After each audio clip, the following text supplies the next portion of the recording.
Hola chismosos y chismosas, ¿cómo están? Me quité los lentes para que puedan ver ustedes los detalles. No veo ni mares, pero bueno, les traigo chismecito no de exponiendo infieles, porque no hay fotografías ni nada, más bien es cómo me enteré que me pusieron los cuernos. Fíjense, son dos temas iguales pero diferentes, ¿verdad? Vamos con el chismecito. Les cuento cómo es mi historia. Yo llevaba 2 años de casada y tuve que irme a vivir unos meses a casa de mi mamá, porque mi esposo y yo quedamos desempleados por varios meses y no teníamos para seguir pagando el arriendo de la casa donde vivíamos. En esos 4 meses que estuvimos allá, nunca vi algo fuera de lugar entre mi hermana y mi esposo, porque ella tampoco permanecía en casa. En ese entonces, ella estaba soltera, trabajaba todo el día y llegaba por las noches a dormir, por decirlo así. Aunque yo conseguí un empleo, en él trabajaba 2 días a la semana por las noches y llegaba al día siguiente. Ahí es donde pienso que ellos tuvieron contacto. Eso fue un mes antes de irnos de la casa de mi mamá. Después de un año de habernos ido a vivir solos nuevamente, mi mamá me dice que mi hermana estaba embarazada, pero que no sabía de quién era porque ella nunca había llevado a ningún hombre a su casa. Ella simplemente decía que iba a ser madre soltera, que porque ese hombre no valía la pena y que tampoco vivía en nuestra ciudad. Entonces, ella siguió con su vida trabajando y yo siempre estuve presente para ella durante su embarazo.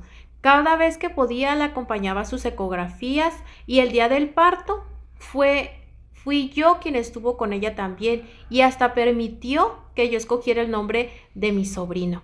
Yo estaba muy feliz porque era mi primer sobrino, tanto que cuando yo tenía mis días libres del trabajo le decía que me lo llevara y yo pasaba el día con él. Todo iba bien hasta que nuevamente mi mamá me dice que otra vez mi hermana estaba en embarazo. Y es que apenas mi sobrino tenía año y medio. Pero bueno, no había nada que hacer. Era su decisión y nuevamente ahí estaba yo apoyándola en todo. No sé cómo ella tuvo ni la más mínima vergüenza y siguió viéndose con mi esposo. El tiempo transcurrió y nosotros tuvimos que cambiar de ciudad por temas de trabajo. Ya no podía ver a mis sobrinos y entonces cualquier día me dice mi hermana que si ya podía irse a vivir a nuestra casa por al menos 2 meses, que porque de su trabajo la habían trasladado a esa ciudad donde nosotros estábamos. Ya cuando me dice eso y me pide que lo hable con mi esposo a ver si estaba de acuerdo, yo le dije que estaba bien, que lo iba a consultar. Y así lo hice. Cuando llegó mi esposo por la noche le dije que necesitaba hablar con él de mi hermana. Inmediatamente vi cómo el color de su rostro cambió y ahí pensé en qué podía pasar. Es como si le hubiera hablado de fantasmas.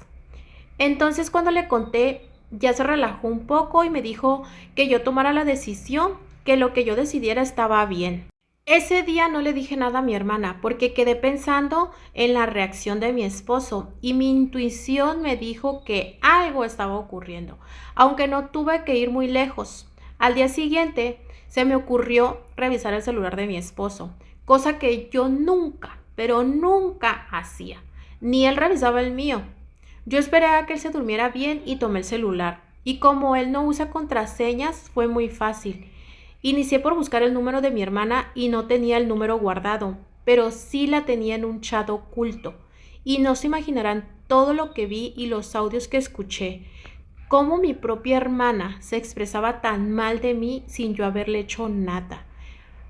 Para mí fue horrible todo lo que vi. Las fotos que ella le enviaba sin ropa y la última conversación fue que ya por fin se iban a volver a ver y que estarían conviviendo bajo el mismo techo, que solo estaba esperando a que yo le dijera que sí, que me fuera, porque ella sabía que yo adoraba a sus hijos. Yo dejé de ver todo, creo que lo que había visto eran pruebas más que suficientes y lo siguiente que hice fue despertarlo a golpes y le dije que se fuera de mi casa, porque de hecho esa casa estaba a mi nombre y yo la estaba pagando. Entre tanto la discusión seguía, él me decía que lo perdonara, que todo había pasado porque ella era quien lo buscaba, que ella fue la que desde un inicio estando en casa de mi mamá se metió un día a nuestra habitación a buscarlo y ahí empezó todo. Yo le dije que no me importaba quién empezó, pero igual él pudo desde la primera vez decirle que respetara y saliera de la habitación, pero no lo hizo. Y hasta tuvo el descaro de tener 2 hijos con ella. Ya eran las 3 de la mañana, pero igual le dije que se fuera, que no quería verlo más en lo que me restaba de vida.